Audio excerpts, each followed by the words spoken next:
Jesu Kristu uyinkosi. Ngibingelele bazalwane egameni lenkosi yethu Jesu Kristu waseNazaretha. Ake sikhuleke. Baba, siyabonga uNkulunkulu wethu nangalo lolu suku. Sibonga umusa, sibonga uthando, sibonga ukunakekelwa, sibonga ukubekezelelwa.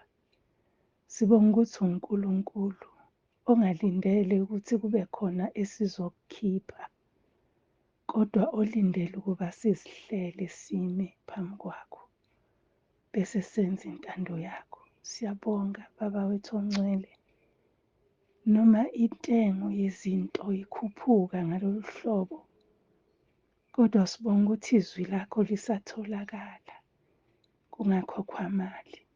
Sibonga ukuthi uthe ezwini lakho alikude nathi, likhona kuthina. Siyabonga Baba wethu ongcwele, sibonga lolu suku sivukile, sibonga konke okuhle osusenzele khona kusile nasey'nsukwini zonke zokuphila kwethu. Siyabonga Baba wethu ongcwele, kukhulu ukubonga kwethu. Sibonga nje singalindele lutho, kodwa umusa wakho ulokhu usemboza njalo njalo, njalo njalo umusa wakho umusha zonke iy'nsuku. Siyabonga Baba wethu ongcwele, sisazofunda izwi lakho khuluma ngalo kulowo nalowo ngosozothola ithuba lokulalela. Bese uyasipha-ke Nkosi unembeza ukuthi silalelisise kuseyisikhathi, ngoba siyeza Nkosi leso sikhathi osho ngaso ezwini lakho ukuthi iy'ntombi ezinhle ney'nsizwa ziyozula zifuniswe. Lobe selingasekho uNkulunkulu wethu. Ingalokho sicela ukuthi konke sizokuzwa sikufake enqolobaneni, sikulondele lezo y'khathi ezinzima. Siyabonga Baba wethu ongcwele, libiyeleke izwi lakho, sazi ukhuluma ngalo, usipho ukuba silizwe. Siyacela ngoJesu Kristu ophilayo. Jesu Kristu inkosi. Amen. Angibingelele-ke bangcwele, ngithi uJesu Kristu uyinkosi. Ngiyahleka-ke ngoba uma ngabe kulesi sikhathi esesikusona, uma sesisukuma ngesihlabelelo, kodwa njengoba ngisukuma nje manje, ngisukuma ngiyakhuluma. Ngiyambonga nje uNkulunkulu, muhle, wethembekile. Bazalwane, ngaphandle kokuchitha isikhathi, sizofunda incwadi kaJeremaya, uchapter 1. Sizoqala ukufunda kuvesi 17. Jeremiah chapter 1 from verse 17. Sifundeni-ke bancane. Ngalokho bopha izinkalo zakho, usuke ukhulume kubo bonke engikuyala ngabo. Ungapheli amandla ngabo, funa ngiqede amandla akho ebusweni babo. Ngokuba bheka ngikubekile namuhla ube ngumuzi obiyeleyo, nensika yensimbi, nezingange zethusi ngakulo izwe lonke, nangawo amakhosi akaJuda nezikhulu zalo, nangakuba abaphristi balo nabantu bezwe. Bayakulwa nawe, kepha abayikwahlula, ngokuba nginawe, usho uJehova, ukuba ngibophule. Ngicela ukuphinde uvesi 19. Bayakulwa nawe, kepha abayikukwahlula, ngokuba nginawe, usho uJehova, ukuba ngibophule. Amen. Izwi lakho Baba wethu ongcwele, khuluma ngalo. Siyabonga ngoKristu Jesu inkosi. Bazalwane, yilo leli zwi esengilinikiwe-ke namhlanje. Angazi bazalwane, kusukela ngoMsombuluko ekuseni nganikezwa u-Isaiah 2 verse 2. Kwaba nezwi nje lithi Isaiah 2 verse 2. Ngase ngiyalicabanga ngokushesha leli zwi uthi hayibo, igama lebandla. Ngase ngiyathula. Kuphindile futhi nangoLwesibili labuya leli zwi Isaiah Isaiah 2 verse 2, sorry ngithi Isaiah 1. Isaiah 2 verse 2. Hawu ngalokhu ngithi mina hawu. Hayibo, yini okufanele ngiyibhekisise egameni lebandla. Ngalifunda. Hayi ngadlula kulo. Zonke-ke bazalwane namhlanje uLwesine. Zonke nje iy'nsuku ngivuka nalo Isaiah 2 verse 2. So sengithi mase ngithi Nkosi ngikhulumeni ngo-Isaiah 2 verse 2. Senginikezwa leli uJeremiah 1 verse 18 kahle kahle 18-19. Nawu sengiqala-ke ku-17. Bazalwane sithunyiwe uNkulunkulu usethembile. Ngelinye ilanga sike sakhuluma indaba yabalindi ukuthi simisiwe saba ngabalindi. Njengoba sikhona nje kule nkundla ilowo nalowo ungumlindi. Ilowo nalowo umele ukuma esikhaleni. Simele ukuba ngababiyi kodwa singabiyi kunalokho sime esikhaleni. So namhlanje izwi esilifundayo liyasithuma ukuthi asiphume ke manje senze umsebenzi. Ngithe mangilifunda-ke leli zwi ngashaya uvalo ukuthi uma ngabe sihlezi sisho sithi uNkulunkulu ukhona uphila kithi, uyazazi zonke izimo zethu. Asikho isimo uJehova angasazi empilweni yakho. uJehova wazi konke ngathi. Sincwadi nje esobala emehlweni akhe uze ayilande emuva la kuJeremiah ekuqaleni. Uyilande ekutheni ngakwazi ungakazalwa ngase ngikwazi. Ungikhumbuza omunye imbono womunye umzalwane owathi encwadini yomshado, marriage certificate, kubhalwa ngisho amagama ey'ngane. uNkulunkulu usuke sewabhalile. Hey bazalwane, uthi-ke uNkulunkulu asibophe iy'nkalo zethu sisuke bese siyakhuluma kubo bonke. Akayiqondisile kimi-ke le ndaba bazalwane. uNkulunkulu uyiqondise kithi sonke esiphiwe umusa.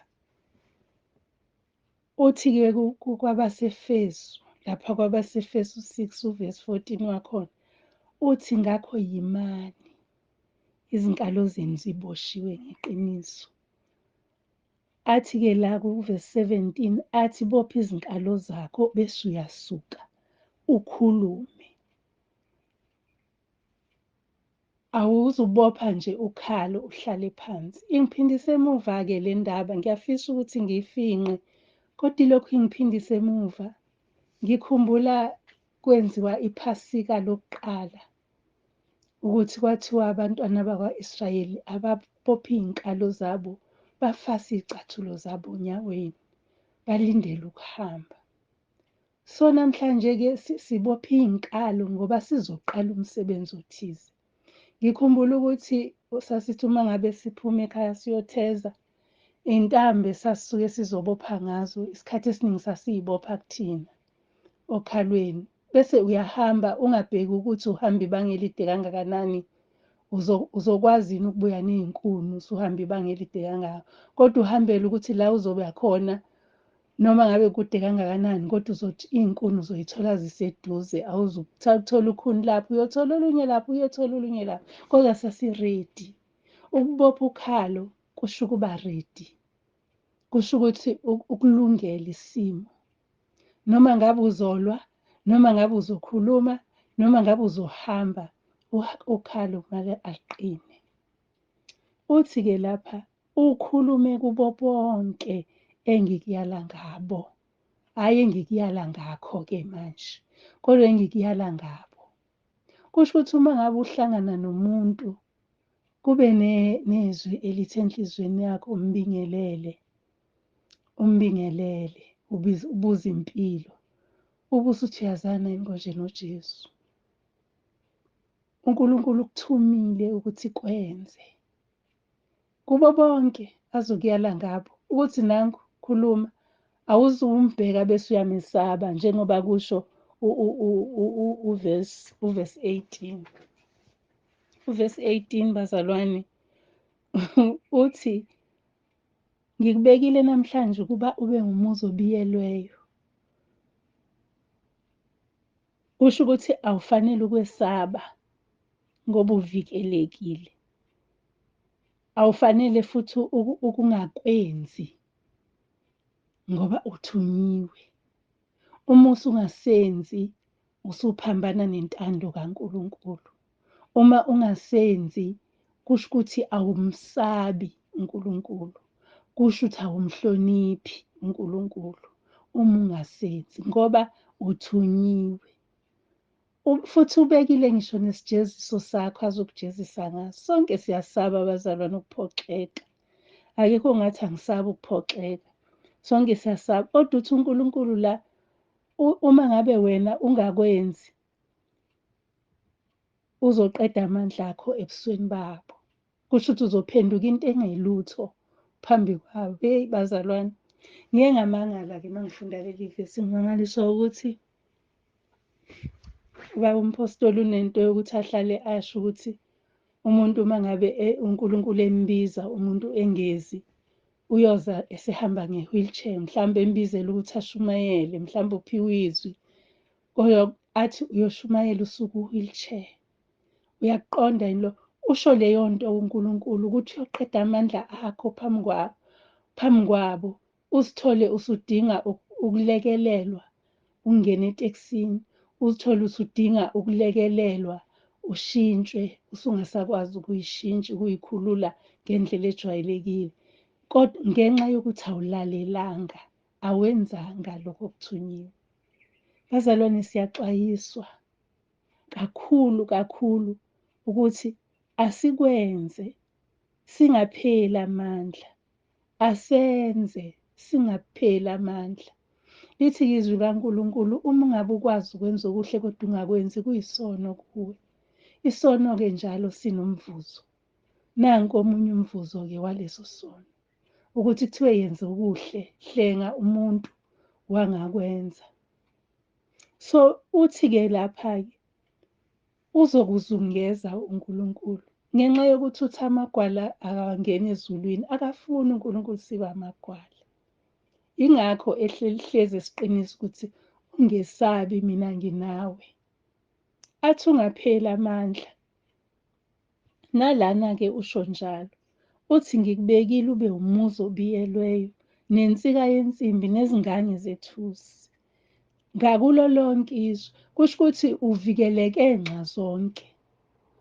Athi kumahubo ungizungezile, ngemuva nangaphambili, wabeka isandla sakho sokunene phezu kwekhanda lami. So uNkulunkulu uyasizungeza, asibiyele. Akamane asithume nje ebesethi nizoyibonela. Kusho ukuthi enhlizweni yami-ke kwavuka ukuthi kusho ukuthi yingakho nje uJesu wayethi esethuma laba abafundi abawu-24, wathi nginithumile njengezimvu phakathi kwani lezo yilwane ezidengulayo. So uNkulunkulu uma esithuma usuke bazi ubungozi sizobhekana nabo, kodwa usuke sibiyele. Asingesabi bazalwane, asingapheli amandla. Athi laphayana uma uqhubeka nevesi leli, uvesi 14 waseFesu, athi nifakile isivikelo sesifuba sokulunga. Okwethu nje, njengoba ethi usibiyele, sibiyelwe ngensimbi yethusi, sabiyelwa ngakho konke. Asisifake lesi sivikelo asishoyo kwabaseFesu uJesu. Umpostoli uPawulu eholwa umoya kaNkulunkulu. Uthi asisifake lesi sivikelo sesifuba esizoba ukulunga. Uma unokulunga-ke awuchezuki ezweni kaNkulunkulu. Ukulunga yikhona okukwenza ukuthi uhlale usendaweni efanele. Uma sekusuka ukulunga sekuqhamuka ubuwena, ila uNkulunkulu ezokuyeka khona ukuthi awuzilwele ngibona. Uma ngabe usuzilwela-ke ubona kufana nengane, ingane mayifuna ukubamba ilangabi lekhandlela, uyasibamba isandla, ulokhu usibamba usibamba, ibona ungazuthi izikhale ukuthi cha uyangiphazamisa. Ngesikhathi uyiyeka iyisa isandla ifikishe, bese ibuya kuwena isizofuna induduzo. uNkulunkulu uyasibiyela ukuthi singaze sifike kulelo zinga. Uthi uyakuzungeza ngemuva, akuzungeze phambili, abeke ngisho isandla sakhe ukukuprotecta phezulu. Abesethi laphayana kuvesi 19, athi bayakulwa nawe, kepha bayikukwahlula. Ngike ngabona-ke umfanekiso omangalisayo la. Ngamangala, sengifunda laphaya kuLuka, cha khona kuLuka, akukuphi la ngifunde khona ngathola incazelo yalokho ebengingakuqondi. Ezekiel chapter 3, uHezekiya chapter 3 uvesi 8 no-9 wakhona. Uthi-ke uJehova la kuvesi 18, uthi ubeke waba ngumuzi obiyelweyo nensika yensimbi nezingange zethusi kulo lonke izwe. Uthi-ke lapha uHezekiya uthi bheka ngenze ubuso bakho bube lukhuni njengobuso babo, nebunzi lakho libe nqala njengamabunzi abo. Ngenze ibunzi lakho njengedayimani elilukhuni kunensengetshe, ungabesabi, ungapheli amandla ngobuso babo, noma beyinhle ehlubukayo. Kusho ukuthi uNkulunkulu uma ngabe ezokuyisa ngilinganise ukuyoshumayela phambi kuyinswelaboya, abantu esibaziyo banobuso bubukhuni, uyabenza nobakho ubuso bube bukhuni baze bacabanga ukuthi ukanye nabo. Kodwa uma sebebona ukuthi bubukhuni nje ubuso bakho, abakwazi ukukwehlula still ngenxa yokuthi wena ungumuzi obiyelweyo, angeke bafinyelele kuwe kodwa bazokulalelisisa. So bazalwane, asiphumeni siye empini. Khona umhlabelelo osho njalo engike ngawulalela, angiwazi ukuthi uculwa ubani, othi uma ngabe phuma mzalwane uye empini, uma ungaphumi impi izoza kuwe. Uyaqhubeka lo mzalwane ohlabelelayo uthi uma ngabe labo kade beye empini sebehluliwe bafa bonke, impi isizoza yonke isiza kuwena. Ngithe uma ngililalela leli culo ngoLwesibili ngamangala, ngithi hayibo, khona umzalwane oseqamba iculo elinje. Ngempela isho lento ethi uma ngabe idimoni ulikhipha liphuma, libuye lizo-check-a lifice ukuthi indlu isiklini, bese lilanda abawu-7 aba-worse kunalo.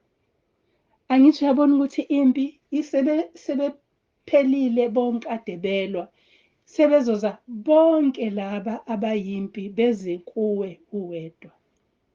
Yeyi bazalwane, ake siqapheleni. Uma ngabe uNkulunkulu ethi ungabesabi, asingabesabi. Ngoba uma sibesaba sizohlehla. Uma sesihlehla kuzoza konke okubi phezu kwethu.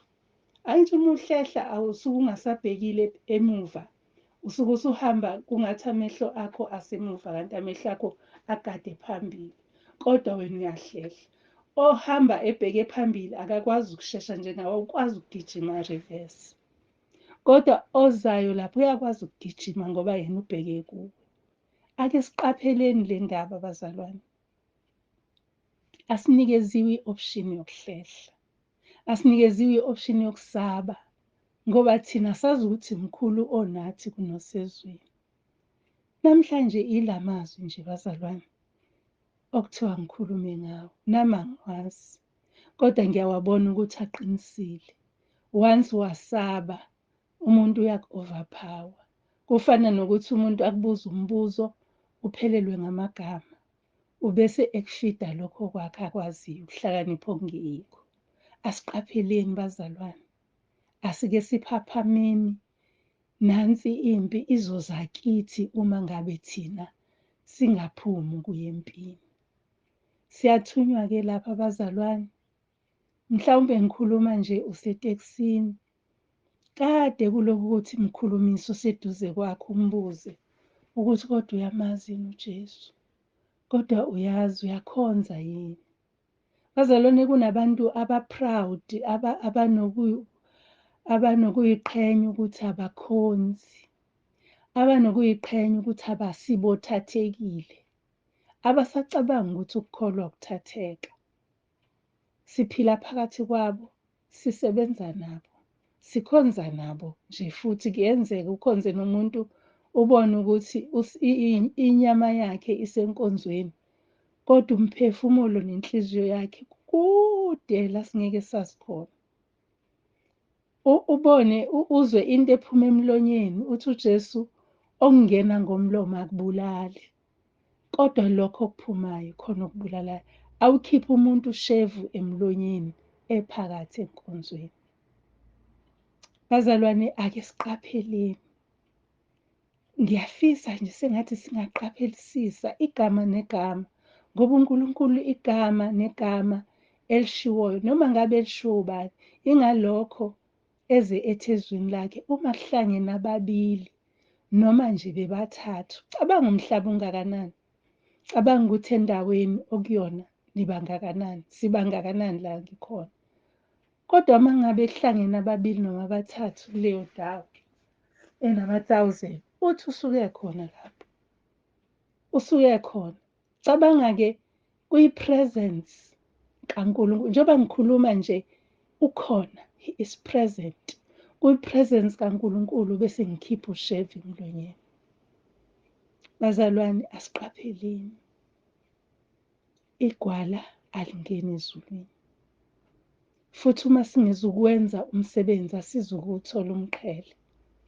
Futhi uma ngabe singasawutholi umqhele, yebo sizongena ngomusa. Kodwa kukhona ezinye izinto ezizokwenzeka bese ziyasivimba. Njengakho nje ukuphambana nezwi kaNkulunkulu. Isono sokuthi kufanele wenze okuhle ungakwenzi, usunesono, usulidalile udonga. Khona nje ukuthi ubuke umuntu uthi lona ngingamqala ngaphi njengoba enjena kuze kuthiwe ngifana naye. Ususidalile njalo isono. Usuwonile uNkulunkulu ngoba uJesu kwaze kwathiwa uwumngani wezoni. Kwathiwa ngoba udla nazo, ngoba wayefuna ukuyizuza. Ingakho uNkulunkulu la kuleli zwi ethi uzosinika ubuso obunjengobabo. Asenze nathi sibukeke njengabo ukuze sibazuze. Uyubone uma ngabe ngihlezi njalo ngikhumbula omunye uthisha owake wangifundisa. Indlela le engangimsaba ngayo. Wayesindisiwe loya thisha. Wayesindisiwe. So wayethi uma eqhamuka nje ngimesaba, ngangingazi ukuthi inkazimulo ngaleso sikhathi. Kodwa ngangibona nje enesithunzi esabeka, kodwa ebe engive ngenalutho, exoxa nje futhi ehleka emuhle. Kodwa ngenxa yokuthi wayenikezwe, sengiyabona manje ukuthi kwakuyiyo lento yokuthi uNkulunkulu usinikeza ubuso bethusi, asinikeze sibe nje siqine nathi njengabo. Angazi ukuthi mzalwane wami ubonakala unjani kwabanye abantu. Sinakho ukubonakala siphakeme. Abantu baze badideke ukuthi hey, osibanibani phela ngeke akukhulumise ngoba uphakeme. Angikwazi ukucela usizo kusibanibani ngoba uphakeme. Kanti ingenxa yenkazimulo nayo. Finyeleleka-ke kuwe, ake kufinyeleleke. Uma ubona ukuthi abantu bayaqhela uma uqhamuka, baqonde uxoxe nabo. Ubatshele nasi isimanga esiyindoda yaseCalvary. engazange izibheke ukuthi lona usone kangaki. Awubheke into eyayenziwa uJesu, ekwazi ukubona imfihlakalo. Thina siyibona imfihlakalo. Uma uhlangana nami ungeke uze usho noma ngishadile noma ngishadanga noma nginomyeni noma nginayo. Kodwa uJesu wayesuke ekwazi lokho. Noma ngabe uphingile noma awuphinganga, uJesu wayesuke esekwazi lokho, kodwa wayengakuyeki. Nangu washo kuloya mama owayemangalele kuthiwa ubanjwe uqotsheni, wathi angulahle. uJesu akasilahli. Bazalwane, ngeke silahlwe. Asizenze sibe available, asizenze kufinyeleleke kithi ukuze sizoyikhuluma lento esithunyiwe. Ngoba uma ngabe kungasafinyeleleki kithi, asizuba nabo abantu esizokhuluma kubo. Ngoba sobe saqhamuke babaleke, sigcine singasakwazi ukufinyelela kubona. uNkulunkulu akasisize bazalwane. Akasisize uNkulunkulu, lezi zinto asithuma zona asipha amandla okuzenza. Ngempela kulesi sikhathi samanje esinaleli hlobo lwevangeli eselikhulunywa manje. Usuthi uma uthi uyaqala nje bebe sebereda abantu nemibuzo emikhulu. Imibuzo ezoqeda amandla, imibuzo ezokudiscourage. Kodwa sengathi uNkulunkulu angasisiza ukuba sime njengalokhu esho laphaya. Uzathi lapha encwadini kaPetro kuqala, chapter 1 verse 13 wakho, athi ngalokho zibopheni izinkalo zengqondo yenu. Nizithibe, nethembe ngokupheleleyo umusa enza kwabelwa wona ekwambulweni kwaJesu Kristu. Kusho ukuthi kunalo musa esizowuthola bazalwane. Lo musa othi uma ngabe usufinyelele kulazini iqiniso, bese uyaphiwa wona uthole. Ngakho-ke asibopheni iy'nkalo njengoba kushiwo nje ukuthi ekuhambeni kwethu asibophe iy'nkalo zethu, siphume senze njengalokhu uNkulunkulu esho. Sime sikhulume kubo bonke. uNkulunkulu uzobakhomba. Ngangimangale ngisakhula kufika ama-missionary, abantu abasuke abamhlophe emazweni abo, bathi uNkulunkulu uthi abazoshumayela e-Afrika. Enhlizweni yami kwake kube khona ukuthi, hayibo, ngoba bekho yini abonayo ngakubo. Hayibo, indaba befuna okokuqala siluzwa nolimi lwabo nabo abaluzwe lwethu. Kodwa bona bazoshumayela, futhi bayashumayela. Hey bazalwane, ake siyithatheni lento siyenze. Thina ama-Afrika asikho good ekwenzeni umsebenzi wobumissionary. Asikho good, thina sikhonze iy'ndawo zethu, sikhonza amakhaya ethu. Ake siyimeleni le ndaba bazalwane. Sithi uma ngabe sihamba sihambe ngokukholwa, sazi ukuthi kukhona esizokwamukeleliswa khona ekwambulweni kukaKristu Jesu. Inkosi yomusa ayinibusise bancele, sikhuleke. Siyabonga Baba wethu omncele, izwi lakho ntambama khuluma ngalo licacise kubantu bonke abazolalela, wembule imfihlakalo. Nkosi othe ezwini lakho zingezethu nezabantwana bethu, bese uyasihola ngeqiniso lakho. Siyabonga Nkosi ngalesi sikhathi sisayilona lowo ozolalela ngegama elihle lenkosi yethu Jesu Kristu. Jesu Kristu uyinkosi, amen. uJesu Kristu uyinkosi bazalwane, inkosi ibe nani, amen.